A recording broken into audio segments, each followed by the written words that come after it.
오늘 복음은 마테오 복음의 끝입니다 하고 읽었고요. 오늘 제1독서는 사도행전의 시작입니다 하면서 읽었습니다. 그러니 오늘은 중요한 날이겠네요. 네, 예수님께서 이제 제자들을 두고 하늘로 오르시니 복음은 끝났고 이제 사도들의 활동이 본격적으로 시작됩니다. 그러니 오늘 말씀은 예수님께서 하신 마지막 말씀이에요. 그럼 중요할까요? 안 중요할까요? 중요하죠. 모든 민족들에게 가서 복음을 전하여라. 그런데 사실 이 말씀은 제자들에게 거의 불가능한 말씀이었어요. 2000년 전에 자동차가 있어요. 핸드폰이 있어요. 무슨 현수막이 있어요. 책 한 권도 없었거든요.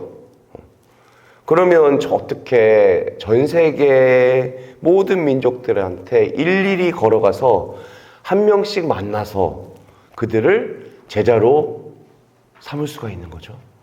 어떻게?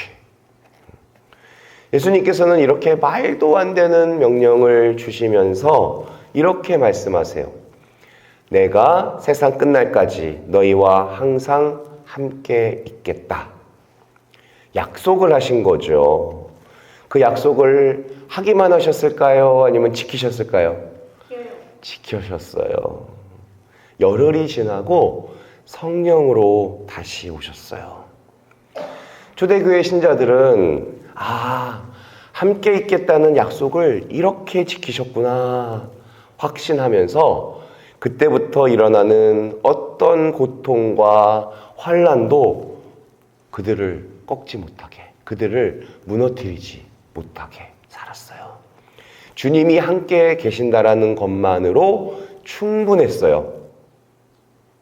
이 점에 대해서 바오로 사도는 로마서 1장에서 말합니다. 우리는 바로 그분을 통하여 사도직의 은총을 받았습니다. 이는 그분의 이름을 위하여 모든 민족들에게 믿음의 순종을 일깨우려는 것입니다. 자신의 사도직을 뭐라고 설명하냐면 그 이름을 모든 민족들이 믿고 순명하게 하는 것이라고 설명해요. 그렇다면 신앙은 하느님을 믿고 순종하는 거예요. 나는 하느님을 믿는다. 이걸 다르게 말하면 나는 하느님께 순명한다 는 말과 같아요. 이걸 또 다른 말로 신앙은 하느님 뜻에 나를 맞추는 거예요. 내 뜻에 하느님을 맞추는 게 아니고 하느님 뜻에 나를 맞출 줄 아는 것. 이게 순명이고요. 이게 신앙이고요. 신앙의 성장은 다른 게 아니라 순명을 더 잘하는 것입니다. 예수님께서는 반석 위에 세운 집과 어디 위에 세운 집을 비교하시죠? 네, 모래사장. 모래 위에 세운 집을 비교하세요. 그것이 우리 신앙과 같대요. 풍랑이 닥쳐도 무너지지 않는 반석 위에 있는 신앙이 있고 어려움이 오면 와르르 무너지는 모래 위에 세워진 신앙이 있다는 거예요. 여러분은 어디에 집을 짓고 싶으세요? 반석 위에. 그런데 누구나 다 지을 수 있을까요?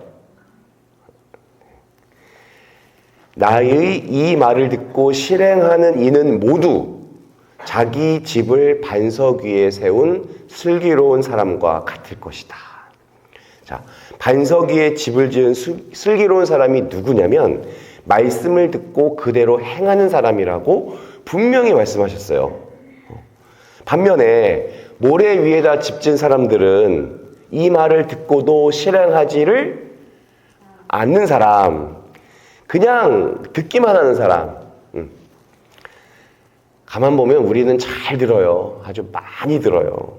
그런데 실행을 하지 않아서 그 신앙을 모래 위에 세웠네. 어려움이 닥치면 금세 바닥을 드러냅니다. 근데 나는 왜 이렇게 신앙이 나약하지? 이런 생각이 드신다면요.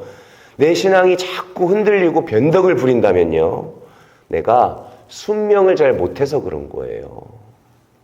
순명을 못하면 우리 신앙은 평생 이렇게 변덕을 부리게 됩니다. 그럼 우리 신앙에 더 필요한 게 뭐냐? 더 좋은 강론을 찾아서 듣는 게 아니에요. 더 많이 공부하고 더 많이 배우는 게 아니라고요.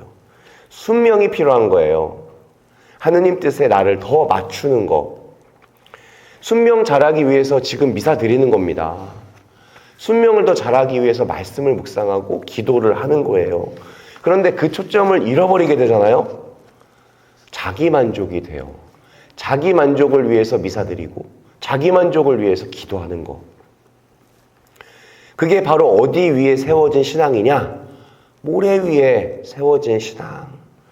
평상시에 몰라요. 똑같아. 비바람만 불었다 하면 다 쓰러지고 무너지는 거예요. 오늘 마지막 말씀을 마치시고 주님께서 하늘로 올라가십니다. 주님 무슨 대축일? 승천 대축일. 우주선 타보신 분 안 계시죠? 우주선을 타면 도저히 닿을 수 없는 우주와 이 땅이 연결돼요. 그죠? 예수님께서도 결코 상상도 하지 못했던 인간과 하느님을 연결해 주셨어요. 중개자가 되신 겁니다. 하늘은 사랑으로 일치되어 있는 성부, 성자, 성령 하느님이 계시는 곳이에요. 그런데 우리가 하늘 위로 올라가면 계시는 게 아니라 어떤 장소가 아니라 물리적으로 하늘에 올라가면 되는 게 아니라 그것은 가장 고귀하고 사랑이 충만한 완전한 상태를 말해요. 알 수 없는 저 먼 우주로 떠나신 게 아니라 더 확실하고 더 영적인 존재가 되신 것을 우리는 승천이라고 말합니다. 하늘에 올라가셨다는 것은 하늘 위에 있는 곳, 하늘이 있는 곳이면 어디서나 예수님을 만날 수 있다라는 뜻이에요. 그렇게 우리 곁을 떠나신 주님께서는 이제 어느 곳에도 다 계시는 분이에요. 미사 드리는 성당 안에만 계시는 게 아니에요. 하느님 말씀 안에 순명하는 사람들 안에 계시고 그렇게 우리를 인도하는 성경 안에 계시고 우리에게 영혼의 양식을 주는 성체 성사 안에 계시고요. 함께 기도하는 형제 자매의 마음 안에 계시고 우리의 사랑을 갈망하는 이웃들의 눈빛 안에서도 그분이 계십니다. 이렇게 예수님의 승천은 시간과 장소를 몽땅 초월해서 언제나 우리 모든 사람 옆에 항상 함께 하는 존재가 되셨다라는 뜻이에요. 그렇게 예수님께서는 우리 인간이 도달해야 되는 곳을 열어주셔요. 고귀한 생명의 세계에 먼저 들어가셔서 우리를 하느님께 직접 인도해 주십니다. 그분께서는 우리를 사랑으로 인도해 주신 완벽한 중개자셔요. 그렇다면 우리도 주님과 같은 중개자가 되어야 됩니다. 매일매일 더 많이 의미 있는 만남들을 가져야 돼요. 주님 사랑을 전하는 도구가 돼야 돼요. 이피로 아벨 어르신께서는 평신도이시지만 옥천선당에서 오래도록 교리 교육을 하셨던 분이셔요.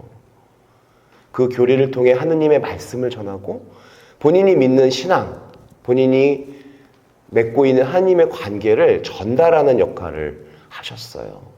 얼마나 많은 분들이 그분의 입술을 통해 하느님을 알게 되었고 그분의 확신을 통해 하느님께 대한 믿음을 굳혀갔을지 저는 정확히는 모르지만 어르신은 우리 교회에서 그런 역할을 하신 분이세요. 사랑을 전하는 만남이 점점 커져야 돼요. 그러면 세상을 더 깊이 만날 수 있고 서로 교감할 수 있고 서로를 아끼게 될 수 있을 것입니다.